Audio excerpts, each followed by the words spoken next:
Keep Nintendo weird, everybody. It's me, Seth, from All In a Nintendo Podcast, and I am super excited to be here today. You'll have to pardon my excitable yet disheveled appearance right now because I literally just got home from a day at work at the day job, and immediately after getting off work, I went to my local GameStop and picked up today's new releases, which is really exciting because we got glare.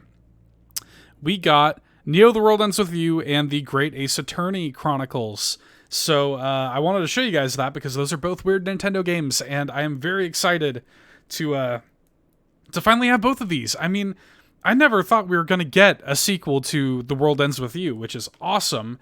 And like I played the demo for this new one and it was excellent, and I'm just really excited to finally have my hands on it. And then for those who listen to All In, you'll know that I recently got into the Ace Attorney series just earlier this year with my wife. So for this localization of the two great Ace Attorney games to finally make their way to the States is super exciting, and I'm thrilled to finally have both of these games. Can't wait to play them. I don't know when I'll have the time. There's so much going on right now, you guys. It's an intense year of video games, and it's only getting crazier. Like, we have, in addition to all of the indie games that seem to constantly be coming out that have my interest, we've got, I've already talked about it ad nauseum, I feel like, on this show in these little intro pre-rolls, but like we've got, No More Heroes 3 comes out next month that I'm obviously interested in. WarioWare, Mario Party, Metroid Dread, like all this stuff. Advance Wars comes out in December, and that's just on Switch. Like, I'm going to be playing Psychonauts 2 soon. Ugh, not enough hours in the day, folks. But anyway, let me stop rambling a little bit, and let's talk about today's episode of Keep Nintendo Weird, because we have got a good one for you today, folks. We are talking about Elite Beat Agents, a game from the DS era of Nintendo that I have a huge fondness for. And when I say we, I'm referring to myself and my good friend Tim from the Nintendo Dads podcast. And I cannot say enough good things about not only just Tim, but the Nintendo Dads in general. I have such an endless amount of adoration and respect for those guys. Like, an OG Nintendo podcast for sure. And I've said it to Tim a bunch of times. I've said it to Marty and those guys. And I say it again in this episode. You'll hear me say it in a few more minutes. But I really can't say it enough. The Nintendo Dads is the reason I make Nintendo content. Like, they were the catalyst. I really do owe them a lot. Because when quarantine started last year, I had been doing podcasts for the better half of really for like 8 years. I had been making podcasts and kind of just laboring in obscurity and really having a lot of fun making them. But I never felt like I was talking to anybody. You know what I mean? Like, until now, I've never felt a sense of community. And the Nintendo community really gave me that.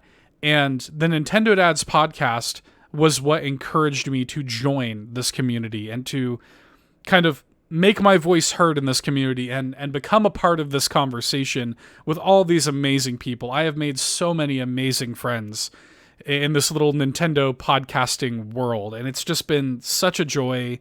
And Tim, in particular, gave us the time of day at All In when we were like nobody. It was very early on in our run, and I reached out to him because, again, Nintendo Dads were such a big influence on why Eric and I started All In general. And he was super nice and was totally, like, we talked for like, poor Tim. I think the first time he was on the show, like, the topic that we had him on, the discussion for, ended up being like an hour and a half. And then we talked to him for like another hour and a half after. Like, poor Tim, we took up his like entire night. But no, we loved him. We've had him on All In like twice now. We will for sure have him on again. So it was only a matter of time before he popped up on Keep Nintendo Weird. And I was just super delighted that he chose Elite Beat Agents. I love that game so much. It's a great conversation. And yeah, just again, so much love and respect to the Nintendo Dads and everything that that the decision to join this world based on my love for their show and my love for Nintendo has given me. It was a really great decision, and they are they are responsible for, they were the catalyst. They are to blame for everything that I make here on the internet. So, still waiting on my invite, by the way. I'm waiting on my Nintendo Dad's invite. I have not guested on their show yet. Tim, come on, grease those wheels for me, buddy. I gotta appear on the Nintendo Dads. But joking aside, guys, let's roll out the red carpet. Let's get the conversation going. Let's talk Elite Beat Agents. Let's talk with Tim, and let's keep Nintendo weird.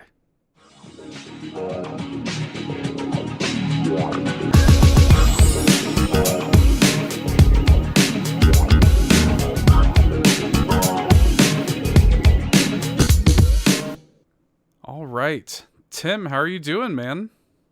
I'm doing great. How about yourself, Seth? Doing great, man. So happy to be hanging out with you tonight. Always a pleasure to hang out with my buddy Tim from the Nintendo Dads, of course. For those I'm that don't know, excited. for the heathens that don't know about the Nintendo Dads, Tim, who are not yet in the loop, go ahead and set the stage for us. Let's talk about you a little bit. Tell folks about the Nintendo Dads. Okay, well, the Nintendo dads are basically that. We're a bunch of dads who are into Nintendo. We grew up on Nintendo, and we want to share the greatness of Nintendo with our kids. How much fun we had with it when we were kids growing up, and how much fun it is still today as a family to play a lot of Nintendo games together as a family. Yeah, And share it with other dads. So it's just a community of dads together, and even people who aren't even dads, but they might be uncles guilty. or even aunts. Yeah, and aunts, and you know, they don't even have to be dads, or they could be, a dad capacity in any form. You got kids that look up to you, or you're just a Nintendo fan and you just like listening to the Nintendo dads. Totally. Any of those things. It just happens to be that we're dads who love Nintendo stuff, and we want to share it with our kids, and then we thought it would be a great idea to share it with all the other dads and their kids. Yes. Great. I mean, it's one of the great Nintendo podcasts. Like, it really is. And I've told you this before, and I've told Marty and stuff this before, but like that show is what inspired me to become a Nintendo content creator. I'd been doing podcasts for a long time, but then like quarantine started, and I started to want to consume a lot of Nintendo content, and I stumbled upon you guys, and I mean, that was it for me. Like, I just became such a big fan of you, and it really kind of inspired me to be like, I've been doing the podcasting thing, I need to do a Nintendo podcast. And that's how, like, Eric and I had wanted to work together for a long time. So you guys are totally responsible for any of the mess that I make on the internet. It's your fault. So Oh, come on. We actually look up to you for how well you guys put together your show and everything, and how great you guys sound. I mean, you guys sound man. just like so professional. It's like total opposite of us. So I appreciate that. That means a lot coming from you. We have nothing but love and respect for the Nintendo Dads. I did not, by the way, make the mistake I made when I had Dan on last time. I am wearing my Nintendo Dad shirt. So, yeah. Nice. I had Dan on, and I forgot to wear my Retro Logic shirt, so I did not make the same mistake twice. So That's yeah. very nice. Awesome. Thank you. Yeah, no, dude. I don't have an all-in shirt, but I have a Transformers one, a There you Unicron one, if that means anything. There you go. We'll take it. We'll take it. We need to make all-in merch. That's something, that's a whole other conversation, though. But no, it's always awesome hanging out with you guys, and we love you guys and everything you do. You guys will, of course, find links to everything Nintendo Dads in the episode description, where you can follow Tim and his show. But man, I'm really excited to have you on tonight because, first of all, we've had you on All In multiple times, and it was awesome of you because you gave us the time of day with, like, really early on in our run, and so that was really cool, and we always appreciated that. But like, getting to know you has been awesome, and getting to hang out with you guys and consider you as peers. And when I reached out to you, I knew that I wanted to have you on Keep Nintendo Weird, and I was like, what weird Nintendo games? I'm sure there's a ton of weird Nintendo games that Tim is into. And when I reached out to you, I was delighted when you hit me back with Elite Beat Agents. Yes. Man, what a great game on the DS. And it was like I squealed with joy when you told me you were an Elite Beat Agents fan. Yeah. I was surprised I was an Elite Beat Agents fan when that came out too. I'll tell you that. But yeah, that was, when you talked about doing the show and stuff like that, that was one of the ones that came to mind. I think there was a couple other ones we kind of threw around, but Yeah. Elite Beat Agents definitely up there, with that weirdness that Nintendo will come out with every once in a while, right? So Yes. definitely excited to talk about it. Yes. Well, set the stage for us, man. How did you kind of, we'll talk about the game itself, but on a personal level, how did you kind of come into contact with Elite Beat Agents? Sure, yeah. It's for me, it's when I game, I love gaming when it's something different, when it's Mm-hmm. not just your samey thing. Yes. So when there's something different going on, um, I want to try it, and especially if it has to do with accessories or something like that too. Yeah. If it's got an accessory involved with it, or the device itself is an accessory, I want to try it. As long as I can afford it, because there's some crazy things that have come out too that I Oh, couldn't yeah. get. But Big time. um, in fact, Jesse brought up one time the Guitar Heroes for the DS. I don't know if you remember that one Right. where That they little had the peripheral that went into the GBA peripheral that slot. plugged in. Exactly. I Yeah. had to have that because of that particular peripheral. I was Yeah, like, and dude. I had a blast with that game, and he said it was horrible and his hand hurt after a I while and liked it. everything. Yeah, didn't it come with a little guitar pick that you It could use? did, That's I yes. remember that. It had a Yep. pick. It had the thing that you plugged in there. I loved it. It was great. But anyways, speaking of rhythm games, this Elite Beat Agents thing, of course, um, and the whole weirdness of Nintendo, the DS to me was weird. It was Yes. different. It was something that Nintendo was going out and saying, "Hey, we're going to go beyond the GBA and do a two-screen device that not only has two screens but has a touchscreen on the bottom." Mm-hmm. And that to me was like, okay, what are they going to do with that? This is awesome. And my oldest, she got the DS Fat first. I didn't get the DS at all. Right. I got the Game Boy Advance, and I was happy with my Game Boy Advance SP. I was fine with that. Great So, and system. had blast with those games. Yeah, and but then I saw just some of the games that Nintendo was coming out with, and some of the third parties that were coming out with games, and they were different. They had some unique mechanics because of the stylus. And so I decided, especially when the DS Lite came out, the redesign, I decided, okay, I'm going to get me one of those. And in fact, the whole family got in on it. So we all got one. And, we just had a blast with it. And then actually, the whole family got Elite Beat Agents. We all Oh, had our own wow. copy. So, and I'm sure we'll talk about this later, but I won't get into it now. But being that with the whole family was into it, I did discover there was multiplayer, and we'll talk about that, I'm Yes. sure, soon. Yes. But I bought it for me because I don't usually get into rhythm games because they frustrate the heck out of me. Because That's fair. I love music. I feel like I can get. In fact, I was in a band when I was younger, school band, Right. playing, like the saxophone and clarinet and those things. So I could keep a beat, I felt. So, but usually I didn't get into the rhythm games. But the rhythm games that I think that we were more familiar with was, Dance Dance Revolution, with the Sure. dance pad and all that kind of stuff until we had Guitar Hero type of thing. Then we had those, but I was okay at that. And it's probably hand-eye coordination. So Yep. Yep. but Elite Beat Agents was all stylus, and that's what drew me to that game. And I figured, I'm going to give that a try. And it's just about, tapping the screen or sliding that circle across, a crescent moon, and Mm-hmm. or wherever it was going to take you. And you had to go with the time and all that kind of stuff. And it was just so different that I had a blast. Plus, it had songs that I was familiar with, which also was a plus for me.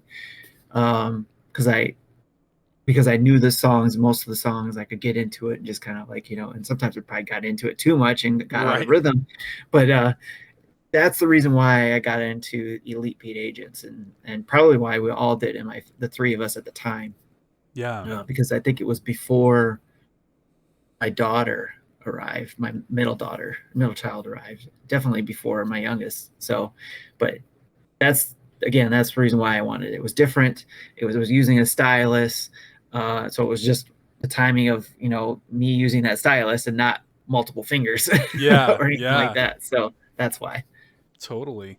Yeah, it's an interesting game. Like the setup of Elite Beat Agents is really interesting for a rhythm game because yeah, it is all done with a series of taps and slides and spins, and that's pretty unique. It doesn't require as much coordination, but it does, I think, more so than a lot of other rhythm games. And I kind of realized this upon replaying it recently in preparation for this episode.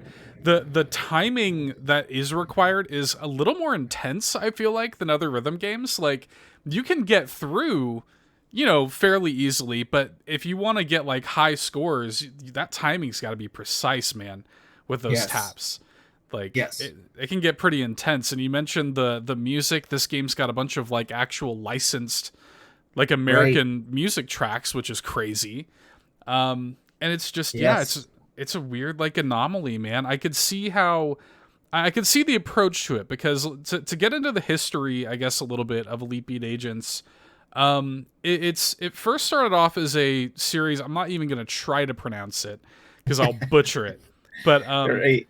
it's the Oendon series, Japanese series of rhythm games. Uh, Yes. that if you guys have seen anything about Elite Beat Agents, the gameplay is identical. It's another rhythm game series, but it's based upon Oendon cheer squads, which is a Japanese kind of custom, similar to like cheerleaders here in America. But Oendon are more I don't know. It's such a wholesome like concept. Like it's Right. about happiness and like cheering you on and getting you through hardships. I love that. It Like what was a cool amazing. concept. Yeah, when I learned about that, that was cool. Yeah. And so the guy behind is Keiichi Yano, and I didn't even realize this because I was familiar with Gitaru Man, and I had no idea it was the same guy. No clue. Okay. Yeah. Like, makes sense. I mean, you could see that connective tissue, but I had no Right. clue it was the Gitaru Man guy. And so he makes this series, and what they began to realize is that Oenton was getting imported in the States quite a Right. bit. And it's like, okay, how do we appeal to this new market that has an interest in these rhythm games? And Elite Beat Agents is the result of that. It's the sort of Americanized version of the Oendon concept. And Right. so unique and such an interesting way like to arrive at Elite Beat Agents here in the States. Yeah, I thought that was pretty cool. Fascinating, fascinating. And so I mean, roughly the setup for Elite Beat Agents is you are like a squad of these FBI looking secret agent guys, like government sanctioned apparently secret agent guys that answer the call of people who need help around the world. And Yes. it's like this cheerful, wholesome thing where like it's people, it's not like, until much later in the game, it's not like world ending, like problem solving. You're solving personal problems. Like this guy wants to do really well on his movie shoot. This guy, this lady wants to ask her boyfriend out to like go steady with her and stuff like that. But Yes. it's all about cheering him on and getting him through the problem. I love it. Yes. And it all adds up to the final story too. But I shared with you when we were talking about doing this, the what I was going to check out was the Did You Know Gaming. Did you happen to Right. catch that yet in regards to this? Yes. Yes. That And was I awesome. thought that was a great job that they did on that, the history of the game and talking to the developers on it. And that's when I learned more about it too in regards to how they came up with the moving from the Japanese culture version to the Americanized version and using Right. Men in Black as a template, along with a couple other Blues Brothers. Yep. So for the music side, so I thought that Yep. was really cool. I was like, no wonder I love it. I love Blues Brothers. So, Makes perfect so sense. it was awesome to Yes. see how they came up with the concept of Americanizing it and making it accessible to us. Yeah, and it's crazy because like in spite of that, it did kind of reach this like niche market and it sold okay, but it didn't quite latch on the way that I think they were hoping it would. I was Right. looking at an interview with Reggie, ex Nintendo of America president Reggie Fils-Aimé. We all know and love Reggie. Uh, and he was talking about how like he wished it had done better so that they could have just went straight into a sequel. Like he wanted to see more Elite Beat agents, and even Yano himself seems like he's really interested in making more, but the interest has got to be there. You know, the Right. sales have to be there. I think it's going to come down to just the generation of people who played that may not have been my generation, because it's Right. probably few and far between, as opposed to those like I said, when I played it, it was with my oldest, who was probably, if I remember correctly, she was in her teens. When did this game Mm-hmm. come out? This It was was '06, I think. okay. Yeah, so she would have been 11. Right. So, and now she's in her 20s. So it's going to take kids like that who remember it fondly to say, "Hey, I wanted that when it said to be continued at the end of Elite Beat Agents. Where is that? I want a continued game." Right. Yes. So I think it's going to take that, and plus then we can build on that millennial generation's want for that game. Yeah. But I've heard, I mean, whenever Elite Beat Agents is brought up, I keep hearing good things from most people. Maybe not everybody, but most people have fond memories of it. Mm-hmm. Yeah. The way I came across it, I was working at a GameStop at the time, and this kid who was one of our regulars came in and he was playing it, and I could tell he was like doing a rhythm game on his DS, and I heard it was playing Queen song, and I'm like, what rhythm game are you playing, dude? Like the that's got I Was Born to Love You on there, you know? Yes, And that's when he showed me Elite Beat Agents, and that's how I discovered it. And I picked the game up for myself and fell head over heels in love. And it's got, I mean, the licensed music in this game is insane, like it actually is. insane. Yeah, I there's a mean, lot of in there that I really enjoyed, and was like, yeah, just getting into it. yeah, I mean everything from Queen to Cher to Chicago to Rolling Stones to Jackson 5. I mean, like huge, Yes, you know, classic songs. And what I love about it is they've found a way with Elite Beat Agents to like take these songs and make them fit the vibe of the scenario that you're taking part in. Like I yes, I don't know how they, cuz it doesn't like directly translate a lot of the times, but the vibe of it does. Like right. that very first song, and I don't want to spoil too much, but the very first song that you encounter is Walkie Talkie Man, and it really has no bearing on the like on the scenario that you're taking part in with this lady who's babysitting with her boyfriend and stuff like that, but somehow Right. it totally fits the sort of like frenetic nature of what's happening on the screen. They just nailed that. I love it. Ugh. Yeah. And one of my favorites on there too was and I just had to look it up to make sure I was right, but I was a big Napoleon Dynamite fan in regards to Yes. that movie, right? And then when I Yes. found out this game had Canned Heat in it, the same Mm-hmm. song that Napoleon Dynamite danced to, I was like, yes, I can't wait to play that level. Yeah, they did a great job with that stuff, man. And like the way that it's all laid out too, because again, this is a game where it's a group of like secret government agents cheering on people to help them with their problems. And uh it's all done in this kind of like comic booky art style where the cutscenes as they are in the game are played out like they're comic books, literally with panels and everything Yes. done up very much in like kind of a Japanese anime comic manga sort of vibe.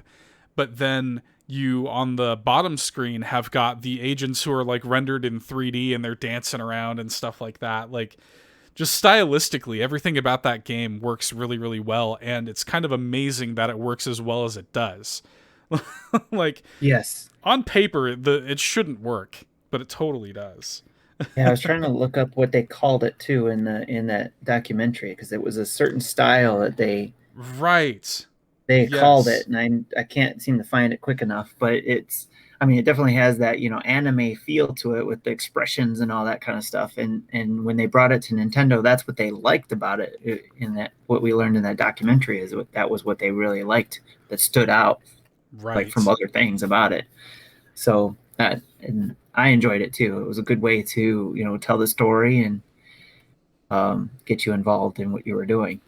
And there's, I mean, like to there, the game does ramp up to a kind of like epic conclusion, as it were, and the game's got like emotional moments in it. Like they utilize that really effectively. I was talking to on All In, we interviewed an indie developer named Matthew Toronto, and he talked about, he's a musician as well, and he talked about how important it is for music to directly relate to like emotions in video games. And this game makes really good effect of that, because you've got fun, frenetic moments. Like 90% of the game is very comical, over the top, but then you have a couple little stages that'll kind of like tug on your heartstrings a little bit. Like, and then like, especially I when you get agree. to the end. Yeah. So I thought that was really effective, the way they handled that. What would you say, if you could pinpoint kind of something about Elite Beat Agents that makes it special to you comparative to other Nintendo properties? I mean, what is special to you about Elite Beat Agents that makes it stand out for you? That's a great question. So I think it is because of not being familiar with the Japanese Japan Yeah, cheerleader the O and things, Don. Mm-hmm. the on Don stuff. When it came over, I didn't know that's where it came from. I wasn't familiar Right. with the previous game that everybody was importing or anything like that. Me either. I don't remember how exactly I learned about it. Maybe it was an E3 or in the magazine or something, um, but it was basically, I knew I wanted to play it because, and then when I did play it, it was very, like you said, there was some heartfelt moments, there were some cheering moments, there was just all this just gr- brightness about it, I guess, if you will, almost Care Sure. Bearish type thing. Sure. Where Totally. it's like, but it was cool because they used the agents and stuff like that to get to play as, and then later you find out you could play as other characters. But and Mm-hmm. it's still um, just the whole package of it. I think too is like I said, what drew me in was just whether I don't think it would have been online at that time. Is that I don't think I'm so. just trying to remember where I learned it from, but I'm guessing it was probably a magazine at that time, like an EGM or something like that. Sure. And it was just like the sound of it, and maybe there was a video I watched or something that talked about it, and just the way the art style of it, like we talked about, the animation, telling the story, getting involved, and then also you had those three steps through the song that you had to get through. Right. That where you got the stage one, did you make it, stage two, and then stage three, and then depending on how well you did was depending on how well the story turns out. So just the whole package. I mean, it was like very Nintendo, and I mean that's why Nintendo wanted it. I'm sure, is it fit their mold of games. I wouldn't say mold because obviously Nintendo does weird things. So, Right. but it fit that weird thing that Nintendo would do, and that's probably what us as Nintendo fans want more. We want another one. And just while we were looking into doing this episode, I was just racking my brain like, how could they do a sequel? Could they do one on the Switch? Would you turn it sideways just so you could do something weird with that or something? But Hey. yeah, it's I know it's probably all over the place, but it's just like I said, probably an easy go way to answer it is, yeah, it was the whole Sure. package. So No, it's just sure. everything came together. So, Yeah. Yeah, no, but it I think totally does. I guess if I were to pinpoint it, it would be back to what I talked about at the beginning, was how the mechanics, Mm-hmm. using the touchscreen and using the stylus to tap out or slide or circle what you needed to do. Yeah. Yeah, it's fairly straightforward, but still requires challenge and precision. Of course, you have different levels of difficulty. We're talking about that a little bit before we started recording. It's like, man, this game's a little tougher than I remember. It's giving me a little bit of trouble, but no, yeah, it's. I think the gameplay is accessible. The thing that stands out to me about it the most, and I think that like something that we could use more of, not even just in Nintendo, just as people, is just like the positivity of Elite Beat Agents, like the kind of like positive vibes, like the idea of somebody cheering you on, the idea of somebody just being, rooting for you and being at your back, is they don't interfere with the events of what's going on in any meaningful way. Like they're not, swooping in necessarily to save the day or directly impact what's happening. They're just cheering on, the proceedings. They're there to back you up and with the music and the dance moves and stuff like that. And there's just something wholesome about that. Like the world can just use more of that, just those positive vibes. Yes, definitely.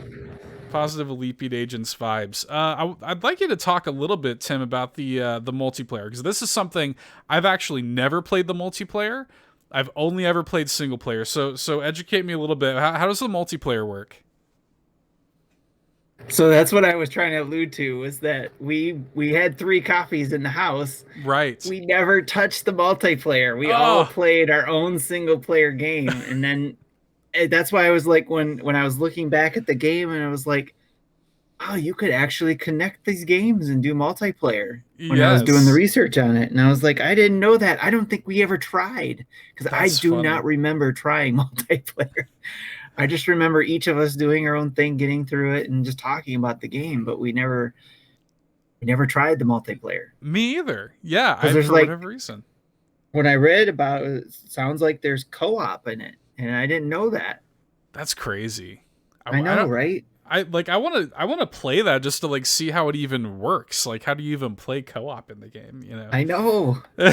And now we only have 1 copy in the house, so I can't do anything about it. Well, what and I don't know if it has download. I don't know if it has download or not. Yeah, that's a good question. I wonder if that functionality is even still available on DI. I mean, I don't know, but like that'd be interesting to test out. What is cool about Elite Beat Agents, and this is a PSA that I'll say to the audience, is that unlike a lot of games that I'll probably end up covering on this show, Elite Beat Agents is actually still relatively affordable. Like, yeah, it hasn't hit that apex of like game collecting right now is insane, as I know you're aware of, Tim. It's nuts. Yes. Especially with Nintendo games. And especially with DS, collecting is insane. But Elite Beat Agents, I think they made a lot of copies of that game. I don't think it sold a lot of copies, but they did make a lot of copies. And I remember, like, when I was working at GameStop, you could get that game for like $5 at one point, and even now you can still get that game for somewhere in the $25-ish range. So yeah, it looks like it, because I looked up the price charting on it. Right. And loose it's 15, complete it's 18, and new is 35. Right. Yep. Like it kind of hovers around that area, so it's still very affordable. Even the Oenton games, which I'm thinking about importing, even those are like $35. So I mean, there's a while researching this, like I said, there were some things I've learned, because I was trying to figure out, is there a sequel coming, and anybody working on it, or maybe some indie developer maybe, would be working on something similar. And I found out that the Michael Jackson Experience for the DS, not the 3DS, the DS, uses the same mechanics as Elite Beat Agents. Yes. They're all Michael Jackson songs, and it uses that whole, taps, circle. The same. You look it up. Look up a video of Michael Jackson Experience. And I looked it up because I wanted to see it, because I read an article that said Michael Jackson Experience for the DS was very similar to Elite Beat Agent. So I went and found a video on YouTube, and sure enough, somebody was doing the same things. Now, again, don't get the 3DS one, because it doesn't look like that's the same experience. But the DS version was the same experience as Elite Beat Agent. So I actually bought a copy of that and waiting for it to come in the mail to try it Dude, out. dude, you're gonna have to let me know how that is. That's awesome. I had no idea. The only thing I knew, I thought it was like a Connect game only or something like that. Uh, Yeah. Weirdly enough, that a couple of funny little stories I have weirdly related to that game. So when that game came out, again, I was working at GameStop at the time. Michael Jackson The Experience came with like a white studded Michael Jackson glove. And that For the was Wii, right? The Wii one, yeah. right? Yeah. Yeah. And that was the most bizarre thing. And we got in a cardboard standee of Michael Jackson for to like advertise the game. And one of the things we did, we put it in the employee bathroom and we would keep it behind the door so that whenever people would go to use the bathroom, they would close the door, and then in the mirror they would just see Michael Jackson suddenly behind them. You guys are funny. That would have been awesome. So we had fun with that game, but I had no idea that the DS version was like Elite Beat Agents. Holy moly! Yeah. You just blew my Yeah. mind a little I'll bit. find out. It was pretty cheap to get too. I think it was like $9 or something like that, Oh and yeah! brand new. Nine. Wow. So I figured, what the heck? It's Michael Jackson songs. I like some Michael Jackson Yeah. songs, and it uses the same mechanics. So I'll give it a try. Let's see what it's Yeah. like. Maybe Definitely. not a good story like Elite Beat Agents, but the rhythm action, though, I think will be cool. That's really Yeah, definitely let me know. I would love to play that if it's even half as good as Elite Beat Agents. Let me ask you Of this, course. Tim. This is something that and Dan kind of hated me for asking him this, but I'm gonna ask you the same question anyway. Uh, if Okay. if if you were tasked with, if you were on the committee for, hey, we want to make a new Elite Beat Agents, we want to put it on Switch, what are some of the things? How do you think they would kind of make that work? I mean, you kind of talked about maybe putting it on its side or whatever, but is there anything like that you could think of for the Switch specifically to incorporate for a new game? Yeah, I think definitely on its side would have to be done Yeah. because of the just to keep that Elite Beat Agents feel, put it on its side, and you can do the top half of that screen, do what you did on the DS, and the bottom half, you do what you did for the touchscreen on the DS, and you can give everybody a stylus with the game and Yeah. play that game sideways. And you don't even have to take the Joy-Cons off or anything like that. You just play with the stylus and play it on your touchscreen Switch. It would be handheld only, but I think that's the weirdness we expect from Nintendo to do weird Yes. things like that. So Yes. if they, yeah, because you could still do that with a light too. So You could. Yeah. yeah, That so you just turn it sideways. that taps into something that I always wish that Nintendo would be, and I understand. I get the business sense of it, but I always wish that there would be like just some wild hair at Nintendo to throw business sense out the window and do something like wouldn't it be awesome to have an Elite Beat Agents game or something like that, where, or even like any sort of DS game that utilizes both screens, where you could have action going on, kind of like like we saw with Wii U, where you have action going on, you could see the cutscenes on the TV, but then you have the gameplay happening on the Switch itself, on the tablet. I know that there's no like real way to pull that off, but like, man, that would be awesome. Maybe a So mode or like the something. whole second screen type thing. Yeah. Yeah, I get it. Or make it work with the phone app or something like that. Like, that'd be super cool. Like if Okay, you could. so I think it's could be possible. I'm just thinking through this because I mean, Nintendo. We all know Nintendo. Nintendo likes to give peripherals to things, especially when they do weird things. I mean, look at Yeah. Kid Icarus. Right. We had the Right. stand that came with that game. So, um, and then the cards too. So I mean, they were doing. They always do peripheral things. If they're trying to make an experience, they're going to give you a peripheral with it. So, if they do that, maybe it's something that they connect. There's some way to connect your game to the dock wirelessly. Yeah. I mean, Like or like we've all got that stupid Nintendo Switch Online app on our phone, like yeah, and yeah, we never use it. So like it'd be super cool if they baked in, like I could just imagine like having the phone and having like gameplay happening on the TV, but then to supplement that, I've got the little agents dancing around on my phone, and Oh I'm, yeah, yeah, that makes you sense too. know, and I'm tapping with my finger. I mean, they could just Yeah. program that in. I mean, that seems like something that would be easy. And these games apparently are a fairly quick turnaround in terms of development time, because I was looking at the timeline of this. The first Oendon is 2005. Within a year, they port that in 2006 as Elite Beat Agents, and then in 2007 we get the Oendon 2. Right. So that entire like trilogy of games happened on an annual basis. Right. So I mean, they know how to make them and they know how to pump them out. It seems like. Yeah. Yeah, that's there would have to be a way. Or you know what, if they maybe there was a way, kind of like you can with your Switch, your phone, you can stream from your phone to the TV if you're using like Right. Google's thing or whatever. Maybe if they had an app that allowed you to do that or something, who knows? But That'd yeah, be I awesome. like the sound of that, to be able to share, that way while you're still being able to play on your Switch or something, or like you said, on your phone and just have your Switch docked.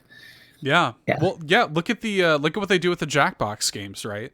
Where Yes. you've got all these people connecting with their phones and playing the same game. How cool would that be, man? If you had, because it's already got the multiplayer concepts baked in, where you've got Elite Beat Agents running on the TV on the Oh Switch, yeah. and then you and the whole family are sitting there playing Elite Beat Agents with the phone controller. That'd be And you sick. just use your finger. Yeah, you just Yep. use your finger to tap and move Oh, the things. That would be awesome. That's a good idea. I like that. I want Sign this me to up. happen now. It's I'll take that. this is the thing. I want it to happen. Maybe Nintendo. Maybe my friend Doug Bowser catches wind of this episode and Yeah. makes it Oh, happen. he's a subscriber, right, on your YouTube Yeah. Oh channel, yeah. right? So Oh yeah, yeah. there He you go. watches diligently. So anyway, Doug. yeah. Hi, Doug. Tim, before we wrap up, is there anything else you wanted to call to mind specifically about Elite Beat Agents?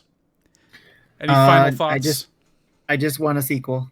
Me I too. definitely want a sequel. I think I know it didn't do well. And I have no idea why it didn't do well. I Yeah. mean, it got critical acclaim, and everybody I've talked to, like Reggie said in that article, like Yeah. everybody he talked to enjoyed it. So same here. Everybody I've talked to, I can't think of anybody. Maybe Jesse. I don't know. I have to ask him if he ever played it. But yeah. Come on, Jesse. But I think everybody who's tried it has loved it and played it, and enjoyed it. So I think especially considering how popular the Switch is, I think they tend to do crazy things when their devices are popular and they're trying to do something different and something new. Right.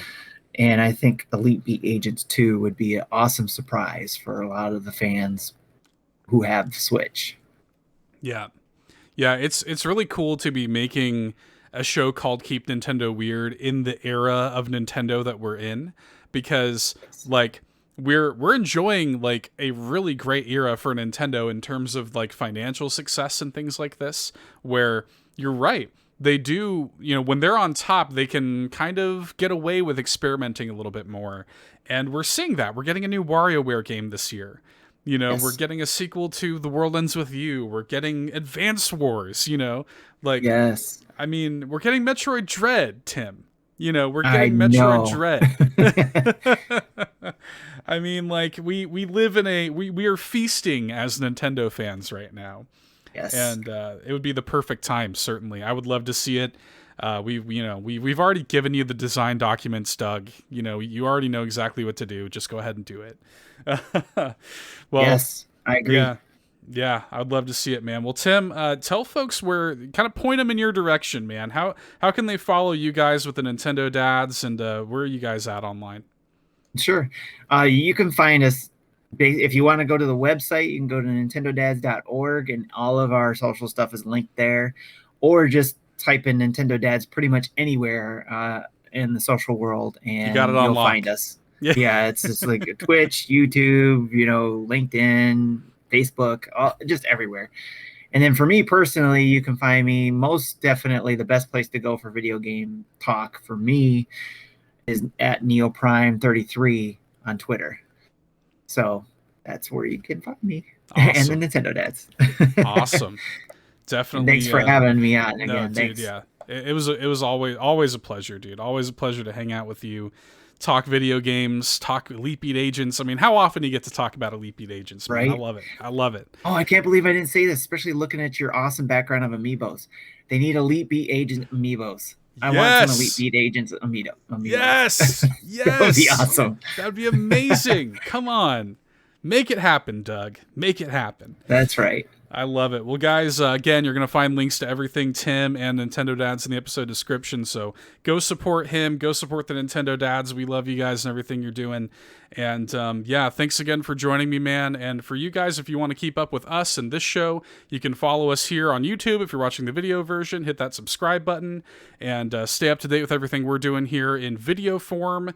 You can follow us on Twitter at All In Podcast. You can follow Keep Nintendo Weird at KNW Podcast. You can follow me at $2 Hero. And yeah, until next time, guys, keep on doing what you want to do, create what you want to create. And thank you for helping me keep Nintendo weird. Bye. Later, peeps.